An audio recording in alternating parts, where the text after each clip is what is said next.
நான் பல் துலக்குகிறேன், நீ பாத்திரங்களை புதுப்பிக்கிறாய். நான் செய்தித்தாளில் செய்திகளை சேகரிக்கிறேன், நீ வீட்டில் குப்பைகளை பெருக்குகிறாய். நான் உடலை சுத்தம் செய்கிறேன், நீ ஆடைகளின் அழுக்குகளை பிரித்துக் கொண்டிருக்கிறாய். நான் பசியார வயிற்றை நிரப்புகிறேன், நீ பாத்திரங்களில் நீரை நிரப்புகிறாய். நான் அலுவலகம் கிளம்புகிறேன், நீ பிள்ளைகளை சீருடையில் அனுப்பிவிட்டு என் முறைக்காக காத்திருக்கிறாய். நான் இரவு வீடு திரும்புகிறேன், நீ இன்னும் திரும்பவில்லை சமையலறையிலிருந்து. நான் தூங்கச் செல்கிறேன், நீ கதவின் தாழ்பாள்களையும் எரியும் மின்விளக்குகளையும் பிள்ளைகளின் போர்வைகளையும் சரிபார்த்து விட்டே வந்து படுக்கையில் விழுகிறாய்.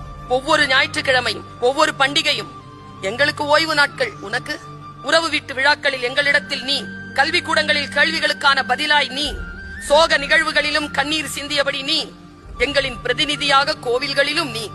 என் வாழ்க்கை தோழியே, இப்போதெல்லாம் நான் வேலை செய்கிறேன் என்று சொல்லவே கூச்சமாக இருக்கிறது.